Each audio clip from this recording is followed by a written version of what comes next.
السلام علیکم ورحمۃ اللہ وبرکاتہ۔ ناظرین کرام، امید ہے کہ آپ خیریت سے ہوں گے۔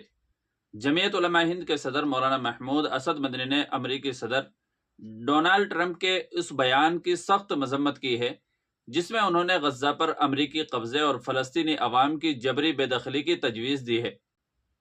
یہ اعلان نہ صرف مضحکہ خیز ہے بلکہ بین الاقوامی قوانین اور انسانی حقوق کی کھلی خلاف ورزی بھی ہے۔ مولانا مدنی نے کہا ہے کہ غزہ کوئی زمین کا ٹکڑا نہیں ہے بلکہ لاکھوں مظلوم فلسطینیوں کا آبائی وطن ہے جو کئی دہائیوں سے ظلم و ستم، قبضے اور جارحیت کا سامنا کر رہے ہیں۔ مولانا مدنی نے کہا ہے کہ فلسطینی عوام کو زبردستی ان کے گھروں سے بے دخل کرنے کی کوئی بھی کوشش انسانی حقوق پر براہ راست حملہ ہوگا۔ حالیہ اسرائیلی جارحیت اور دہشت گردی میں 50,000 کے قریب معصوم جانیں ضائع ہو چکی ہیں۔ ایسے میں مزید غیر منصفانہ منصوبے فلسطینیوں کے زخم پر نمک پاشی کے مترادف ہے۔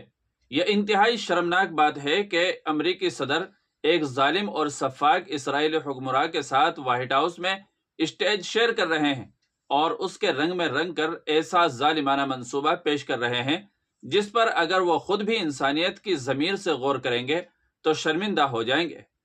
اس موقع پر جمعیت علماء ہند عالمی برادری، خاص طور پر اقوام متحدہ اور با اثر عالمی طاقتوں سے مطالبہ کرتی ہے کہ وہ اس منصوبے کی کھل کر مخالفت کریں اور فلسطینی عوام کے جائز حقوق کی بحالی کے لیے عملی اقدام تیز کریں۔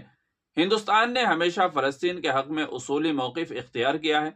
ایسے میں ضروری ہے کہ وہ اپنے دیرینہ اصولی موقف پر قائم رہے اور انصاف و امن امان کے حق میں آواز بلند کرے۔ جمعیت علماء ہند فلسطینی عوام کے ساتھ اپنی غیر متزلزل یکجہتی کا اعادہ کرتی ہے اور مطالبہ کرتی ہے کہ غزہ کی باز آباد کاری کی جائے اور فلسطینیوں کے حقوق بحال کیے جائیں اور مسئلہ فلسطین کا منصفانہ حل نکالا جائے۔